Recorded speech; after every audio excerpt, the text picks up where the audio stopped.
Kia ora koutou and welcome to this fireside chat that we're having this evening on the fabulous topic, very topical topic around vocational education and reform and workforce development councils. Really lucky to have Claire here to talk to us today. Welcome, Claire. Oh, thanks, Vic. Lovely to be here.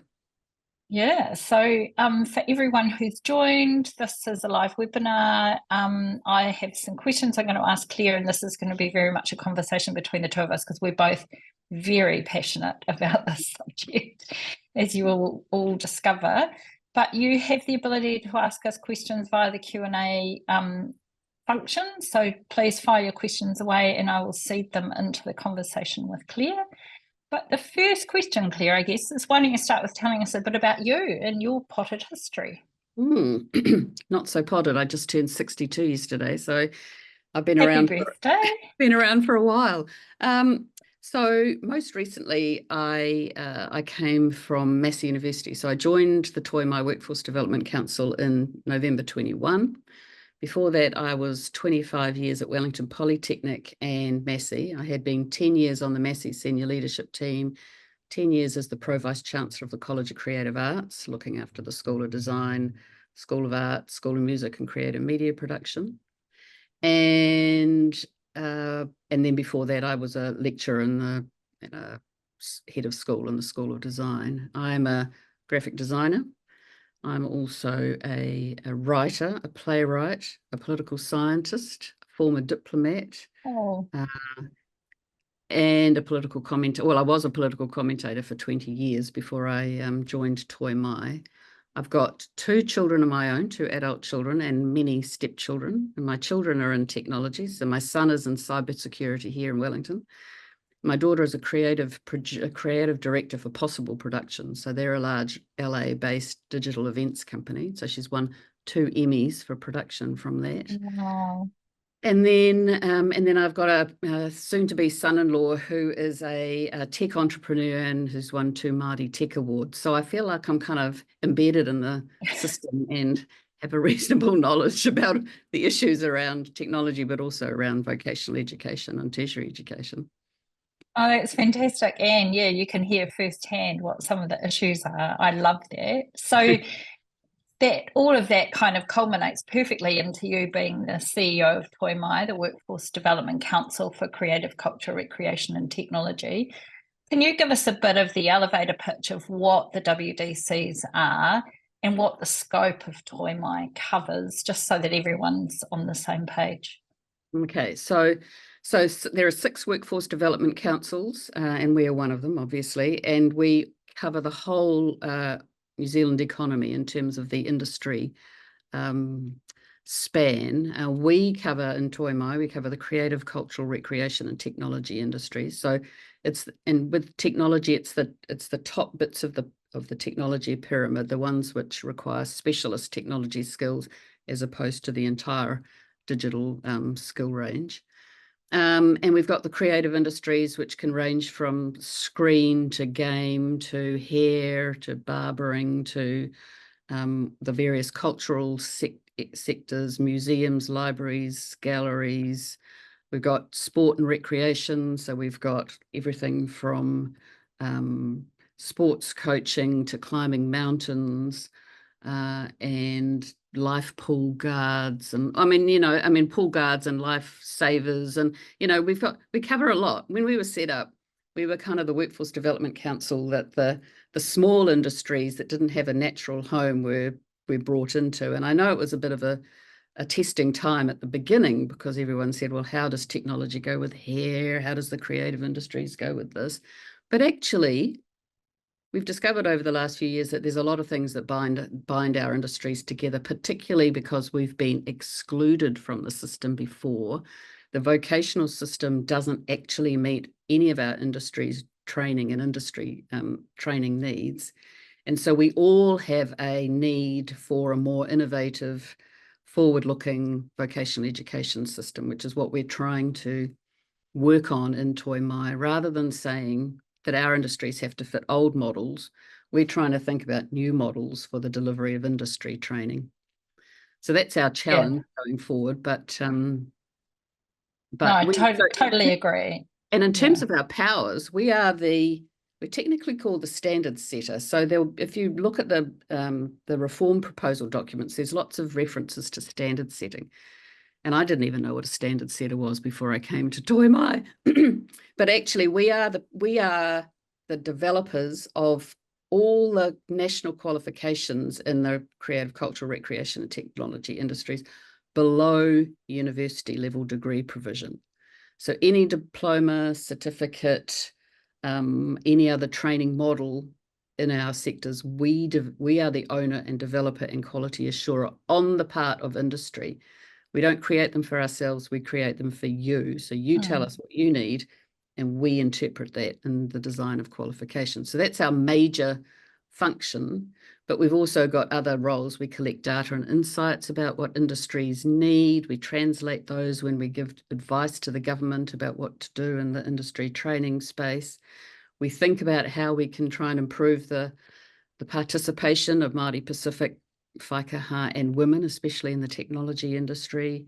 And we try and think about the future of workforce rather than the past. So it's a really interesting space that we occupy, and it's very, very exciting and innovative. It's just at the moment we're under a bit of pressure. Well, I must say I was on the interim establishment board for Toimai, so I am biased in all of this, of course. And it just burnt me out. It was an incredibly intense year, designing and pulling all of those industries together.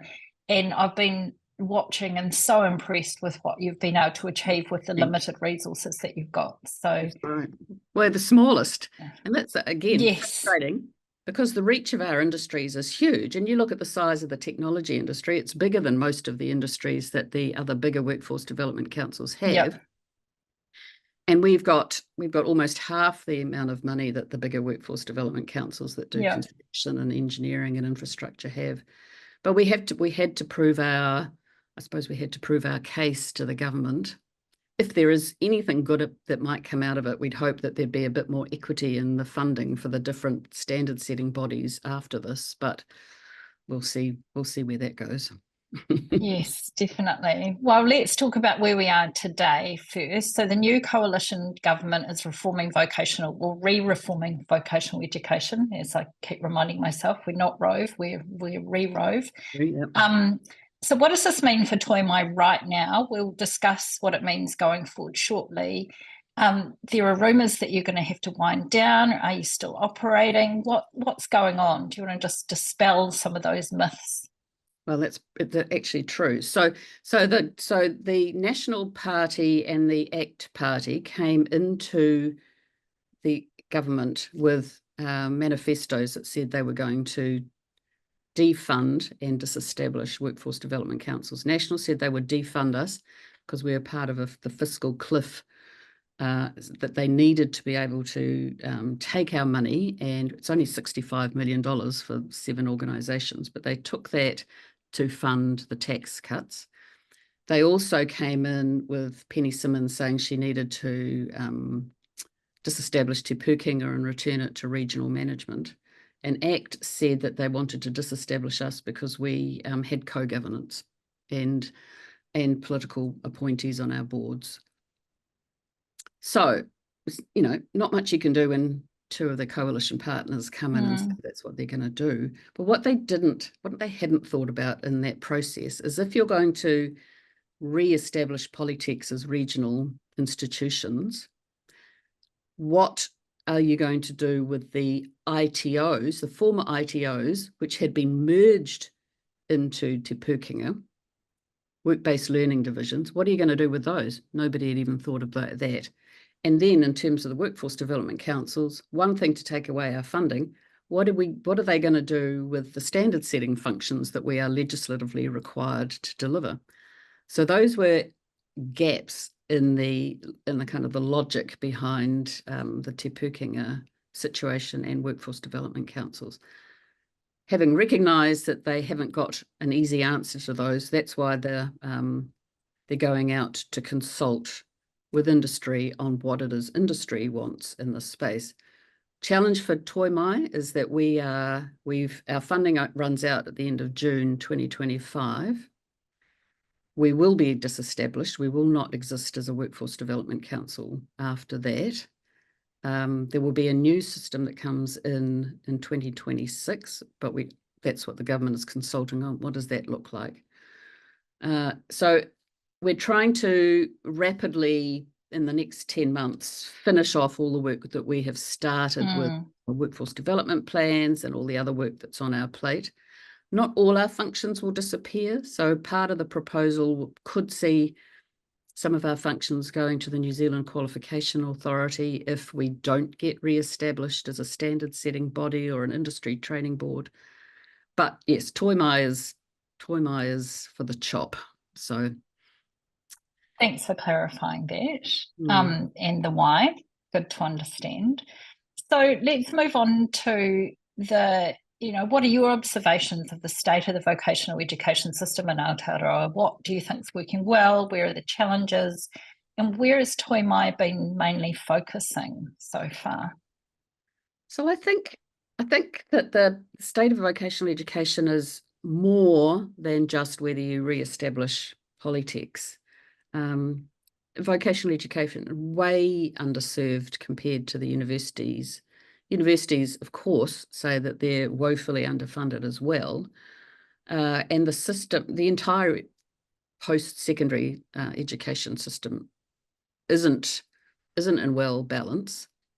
I think I would like to see a much greater recalibration of the system so that vocational education and work-based learning was not seen as the second cousin to university education. So we've got an underserved system in terms of the money that's going into universities vis-a-vis the vocational system, but probably not enough going into the entire system. I also think it's it's really conservative, actually. There's not a lot of imagination that's going into the delivery of vocational education. And part of that is, I don't think it's the workforce development councils. I think all of us are trying to look for new models. But beyond us, we've got things, the New Zealand Qualification Authority rules, which are set by the government around what is a qualification, what is a credential, what are the levels that people have to go into, and the fact that the funding system is related to that. So most of our industries, especially the creative and technology industries, have had to go around the system and develop your own industry training forms because the system and the funding and the rules haven't been able to match your needs, which means that it's the old industries again, the construction, the agriculture, the infrastructure, that continues to get the resources and the attention and the development rather than the newer industries. So I just think we need to stop being so conservative and so rule-bound about what is and what isn't industry training. So we need to have a focus on what is going to grow your workforce, your industries, and grow substantially. Like, you're growing pretty much by default rather than because there's been any great government, like we're going to support you like we've supported agriculture. We really need much more attention paid at that strategic level to what it is that will grow. So I think, funding and conservatism and the privileging of old industry. Now, there's a few questions on the message board already, so I'm going to ask you a couple of those now because, two of them certainly are really relevant to this conversation. What are your views on apprenticeship and internship type programs for the digital technology sector? And you and I talk a lot about work integrated learning and the need for earn while you learn kind of models to be able to broaden into our sector. Is that an area that Toimai has been able to focus much on? Yeah, so we, in our Toi Whānui workforce development plan, we heard a lot from industry about the desire for digital degree apprenticeships. So, and this is a great example of where the rules need to actually shift, because the traditional apprenticeship in construction is at level 4, 5. where we see the technology industry wanting some form of apprenticeship or internship is at the level of 5, 6, 7. So that is 5 and 6 in the vocational system with an end year at level 7, which is normally a degree. So we've heard that the technology sector would like that form of, and I think the word apprenticeship is a bit challenging here because it's a new form of work integrated learning that we're really looking at. The system doesn't quite allow it yet. We could work with a provider if they saw that as being beneficial, but at the moment there's no national degree apprenticeship or digital degree apprenticeship that exists because of the crazy rules and that are being set. But definitely it's on our work plan. Again, a frustration once we get to talking about the reform proposals is that we would like to be able to deliver these things, but we may be killed off before we get the opportunity to develop for it. sure. Now, Kitty says she's really sorry to hear about your funding being cut and that we need more investment in all education, and totally agree with her on that. Thank you, Kitty, for that comment. Nathan's got a question around the relationship between undergraduate and graduate programs, especially when polytechnics offer both. And you've kind of touched on that, how the system doesn't necessarily address this particularly well. He also comments that virtually all specialist roles require a degree. It's always felt like only half of the equation has been solved. Yeah. Do you have a view on how this kind of muddled space of levels of vocational undergraduate, graduate degrees, how we could tighten all of that up? Well, I think that is a challenge because the way that the current, again, we go back to the rules always, the rules have set us up as being level 1 to 6. Universities are being left alone from level 7 up to 10.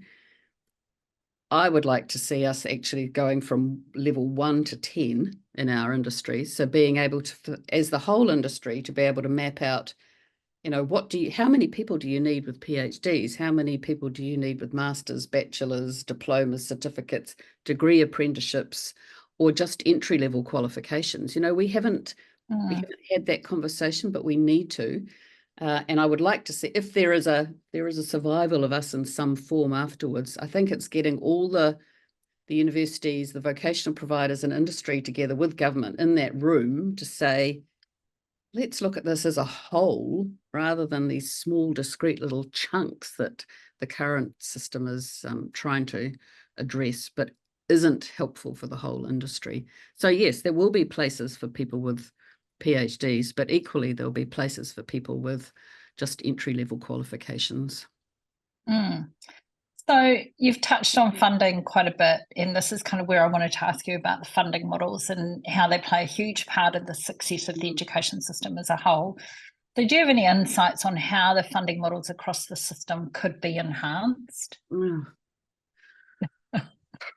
Well, it's very difficult, isn't it? Because the current vocational training proposals are moving back to the old EFT/SAC funding model, which is basically whoever makes the case for having X number of students gets funded in that way. That doesn't really work. I think that the current system that we operate in workforce development councils was designed so that we would hear from you about how many jobs you needed, skilled jobs you needed. We would advise the Tertiary Education Commission, and they would then, in their investment plan guidance, communicate that out to providers to say, look, the technology industry wants X number of blah blahs. That works up to a certain point, but not in an exponential growth industry like technology, where actually you can't say we only need 500 of these types of people, because it's not like just building houses. We only need X number of construction workers. Yeah. In your industries, you just need growth. You need the system to allow for growth. That's not accounted for in the funding system. The universities and the large polytechs are beasts in terms of the amount of money they pull to fund the central administration of the universities and the polytechs. There is probably enough money in the vocational and tertiary sector actually to deliver teaching to students. What there isn't enough money to do is fund the buildings, the property maintenance, the halls of residence, the IT systems, the learning management systems, the research offices, the academic services and things like that. So the central administration of universities and polytechs has pulled a lot of resource away from the coalface. And hopefully Peter Gluckman and his funding review will be addressing some of these issues, but it's still nonsensical to not look at it as a whole. You know, you can change a lot of things with the universities and the vocational system will still be underfunded. Yeah, and I think that's the crux of it, isn't it? I've long since said to you, and I've got it on my list of questions to ask you later, but I'm going to ask you now. I've always had a view that the scope of the WDC should be extended to include tertiary, as there's no uniform industry engagement model for that sector as well. Yeah. If you had a wish list or a blank sheet of paper, would that kind of thing be on your wish list? Yeah, be right up there, up the top. Absolutely up the top, because otherwise we're just tinkering with one part and not addressing the other. And so, yeah, we're fixing a hole over here, but the leak, it's like Wellington Water, isn't it? You fix a hole over here and the leak sprouts further down the street. So we should be looking at the whole, and I don't understand it, you know, I've been in both sectors. I really don't understand why we can't sit down as a whole and ask these questions, but it's one of the nonsensical things. The other thing I think I would advocate for in terms of funding is to detangle the funding that is provided from formal qualifications. Now, this is a bit radical again, because our industries are doing a whole lot of really amazing industry work integrated learning that industries have to provide themselves because the formal system doesn't allow for it. But it would be great if we could actually commission people, commission providers or whatever to actually be, and even industry organisations themselves to be delivering that training and have it funded through the public purse, rather than continuously require everybody to have a formal qualification that sits on the qualification framework. There is actually not a great causal relationship between a qualification on the framework and the skills and industry needs. So how do we direct funding from the government for this type of training, which is deemed to be in part in the public good, direct to the people that are using it? Could be businesses themselves. It could be industry associations like yours. You know, we need to think about different models of actually giving the funding to the people who are delivering the training. Yeah, it's a really great point. So I'm going to go back to your workforce development plan, which you've already mentioned, which came out recently, and it had some really startling insights. And thank you so much for unearthing some of those, particularly on the decline of government investment in digital technology education over the years. That for me was shocking, on how many people in our workforce hold a visa. That was also quite shocking. So just demonstrating that we're not necessarily balancing developing our own capability with the immigration lever. What else did the development of this workforce development plan unearth for you? What else did you find really interesting about that process? Yeah, some of the startling data was around that drop off in investment and how regional polytechs and providers have dropped off providing technology training. And you can see that the business models that they're operating on say that if you don't have, you know, more than 20 people in a class, it's not worth offering some training. If you're in a small regional centre and you can't get large numbers of students pipelining through your qualifications, you're not going to offer these things. Individual providers think that they're the only people that are doing this. But when you look at it at a national integrated level, you say that everybody's dropping off. And so that's what's happened in IT training. especially in the regions, and everybody actually outside of central Auckland. And the really big effect of that is on the development of regional businesses. So we do see a relationship between the number of people being trained in a regional or a town and the number of technology industries that are in that town. If we can somehow, again, find that rebalancing so that we can start to encourage more people to take IT qualifications in our regions, then we can start growing regional businesses in technology rather than having them just be centred in Auckland, Wellington, Christchurch, and Dunedin. And that then helps the Māori and Pacific workforce, it helps regional workforces, it helps everybody. But at the moment, the settings are really just continuing to funnel everybody through training basically in Auckland. Yeah, which is, and so then this federated model that's kind of in the proposal, do you think that will help address that at all? Well, it could, but again, if the model is not funded well enough, still the yardstick about whether you offer a qualification is going to be if you can get 20 students in a class or 20 students in a program.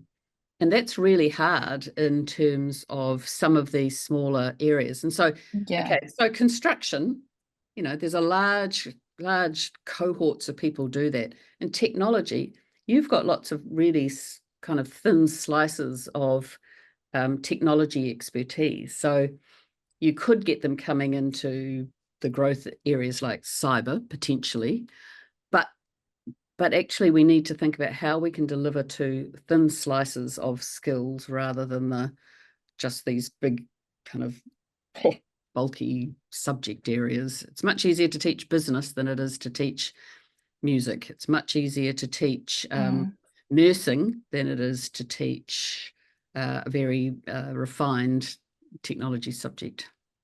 Like cybersecurity, for example, as you've just said. Nathan's put a really good comment on the Q&A saying he's 100% agrees with the regional point, and I know Nathan lives in Northland, so he lives and breathes this every day. There's so much potential talent where I live and no way to grow it locally. Such a tragedy for those who can't leave the region, many of whom are Māori, and that's the reality that you're talking about, isn't it? Absolutely. And these are things that are not going to be resolved just because the New Zealand Qualifications Authority can develop a better set of micro credentials for something. These are actual things that you have to work really hard in partnership with industry in terms of those funding settings, in terms of the pipeline, encouraging people to even think of technology as a career, which we can go into later, because I think that that's a huge issue for us, how we make these occupation skills and careers much more appealing, because they're all so invisible at the moment. Yes, definitely. So I guess while we're talking about the scope of the reform of vocational education, what else would be on your shopping list? What else would you want to add to the model or change? The big risk at the moment, especially for technology, is currently there's only 2 proposals for for the future of workforce development councils post our demise. One is called Option A, and that returns to an old industry training organisation model, which they're calling nominally industry training boards. But that is basically the old, that's for anybody who used to offer an apprenticeship. Now, we're not included in that. I mean, we as in technology is not included in that because we haven't yet been able to set up apprenticeships, internships, work integrated learning models. The other model, Option B, sees standard setting bodies that are similar to the workforce development councils potentially being set up, but again, only if they offer forms of apprenticeship industry training. So we're kind of excluded from both. The risk then is that all our work, our qualification standard setting work, just gets passed off to the New Zealand Qualifications Authority, and then the technology industry loses its voice in the vocational system, its independent voice in the vocational education system. So I would rather I mean, neither option A or B is very good for technology, but I would like somebody, the gods who make these decisions, to actually say, we recognise that the technology and the creative industries in particular are New Zealand's growth industries. We recognise that the old models don't suit their training and their work-based training needs. We want more time to develop these systems. Don't throw the baby out with the bathwater. Maintain us having a voice somewhere in the system, because the whole economy still needs to be covered by industry standard setters or industry training boards. The risk at the moment is that if we don't, as our industries get in behind that sort of message, we'll be relegated. We'll go back to the pre-Rove days, basically. Yeah, when we were just in no man's land, and it was so frustrating. Technology is hard to understand if you're not in it, right? And it is hard for policy people to understand. And I remember having many long debates with various policy folks. Is there anything else on your kind of wish list of that gods could fix? Well, that's my main one. Okay. It's not about Toimai itself, although I think that we've done a good job. It's really about our industries. I'd hate to see all the work, the evidence, the data, the insights, the desires to be part of a vocational education system to be just wiped out in the new. It's called new, but it's actually so retrograde that it's that's going backwards. Yeah. No, that's fine. We can pop back to the message board and I'll ask you some randomly different questions before we get back to the script. So we've got a question of how do you feel about the government discussions to bring Gen AI into education before ensuring legislation to protect users is up to international standards?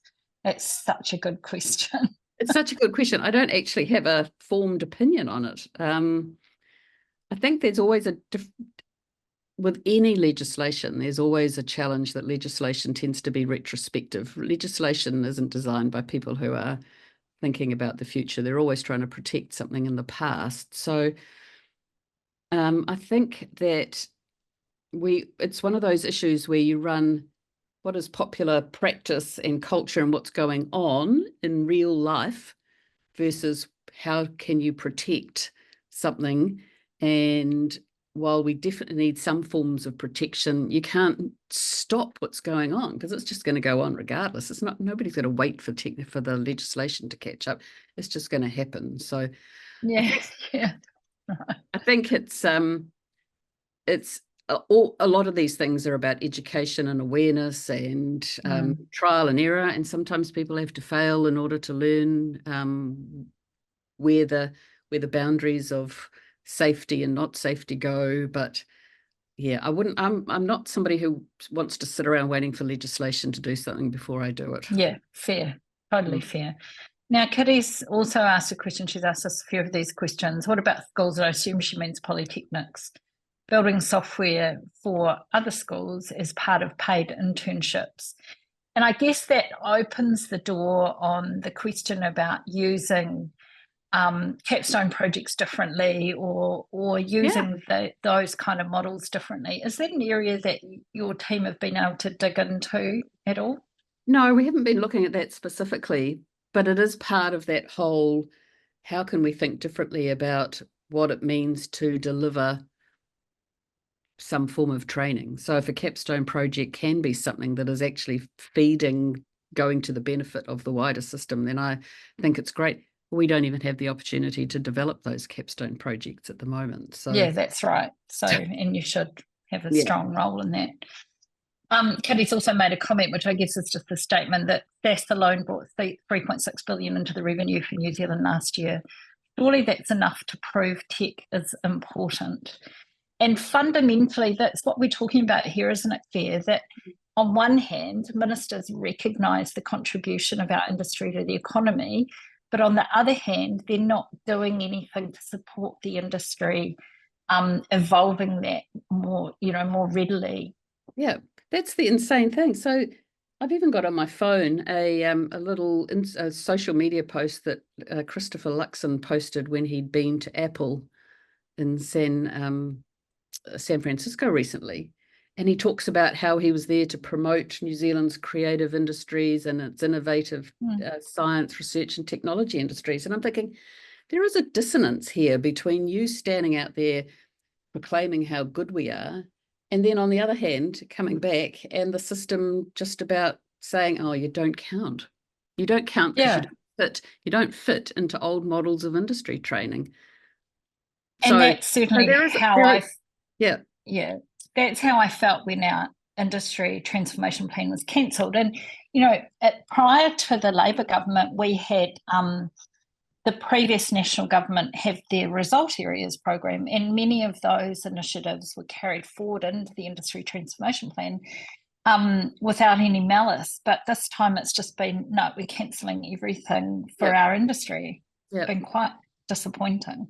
It is disappointing, and I think it's so frustrating, isn't it? Because I guess in a few years' time it'll all ramp up again once the economy kind of picks up a little bit, but it's not like there's no evidence. It's not like there's no advocacy. It's not like there's no data. It's not like you can't look overseas and say, if you invest in this industry, then it's going to produce. It's just for some reason.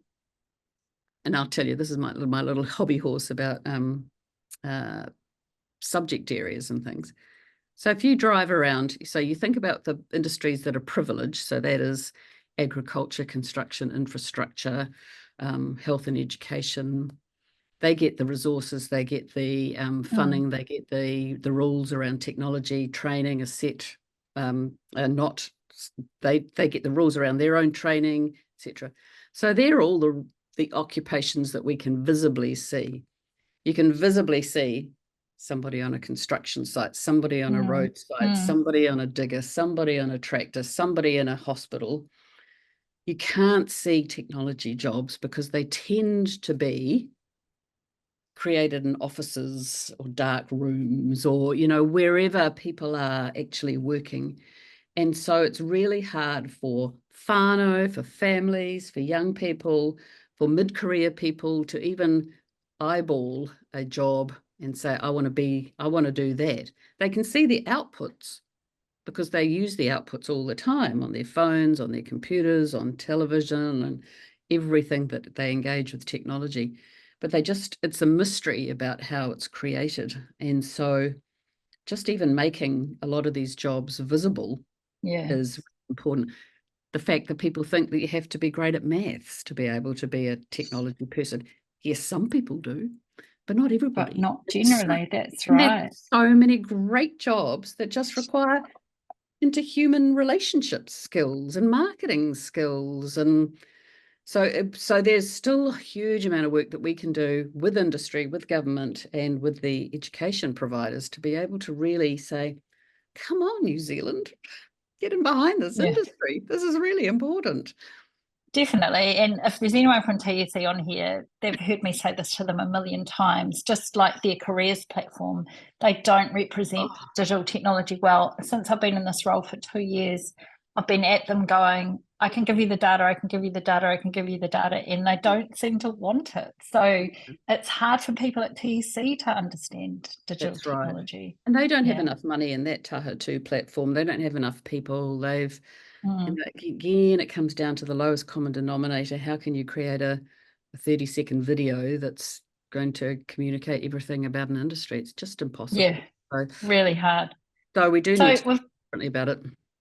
We've got a couple of last comments on the message board and then on the Q&A, and then I'll ask you my last question. Paula, quite rightly, thank you, Paula, something for you and I to do tomorrow, I think, has suggested we need to connect our respective ministers, being Collins and Goldsmith, into the damage that this will have on the success of our industries. So we will pick that up together. We've talked to Goldsmith and he is aware of it. I think he's got two parts in his brain. He's got because we're going to be part of his creative industry strategy eventually in terms of the skills and career pillar. So we've got work to do in that space. But at the same time, he's part of the cabinet that's consulting on these other retrograde reforms. So there's two things happening there. Haven't been able to meet with Collins yet. So, but they definitely need to sit together and go, how are we going look to at this collectively? Yeah. Kitty has said that she moved back from the Netherlands to help New Zealand with this challenge. So thank you, Kitty. And then Mark had said he's really surprised that such a business-focused government would remove the industry voice and the function of the WDCs from the vocational education model. He suggested that everyone should read the advisor's report on disestablishing Te Pūkenga to the ministers. Yeah. He's put a link up here, which I'll put out after this for people to have a read of, and then basically is encouraging everyone to give feedback into this consultation process. So in our last 2 minutes, Claire, what are your thoughts on people who are listening to this giving feedback into the consultation process? Please do it. I think that the TEC has told us that the minister isn't interested in our voice because we are biased, but what she and government want to hear from industry directly. It's very hard if you're an industry like the digital technology sector, which doesn't actually know what it can ask for. But I think at a very minimum, you want to be asking to remain as an industry training board or a standard setting body, because it's so important for us to be developing new models, not just abandoning us as a sector because we haven't yet developed what those new models are. They're going to take a long time to develop, and if we're going to spend money and time wisely, we need to do it in a really considered way. So it's not don't punish the creative and the technology sectors just because we haven't got these things up and running in the space of 2 years. We are well on the way to developing them, but it'll take a bit longer. So don't just chuck it out. But that has to come from industry. It absolutely has to come from people saying, no, this is really important. We're important. I mean, we as in the technology industry, really important as an industry. Pay attention. Thank you. Thank you. They're fantastic last words. Thank you so much for your time and thoughts and being so candid with me. I really appreciate that. Everyone who's on this call, if you're an ITP member, there is an ITP workshop tomorrow to discuss our consultation. And then, as I've already mentioned, Paula and I are going to be getting together to pull something together with the other industry parties so that we can have a collective front. So that's really important. And yeah, thanks everyone for joining us, and I'll let you all get on with your evening. So ka kite.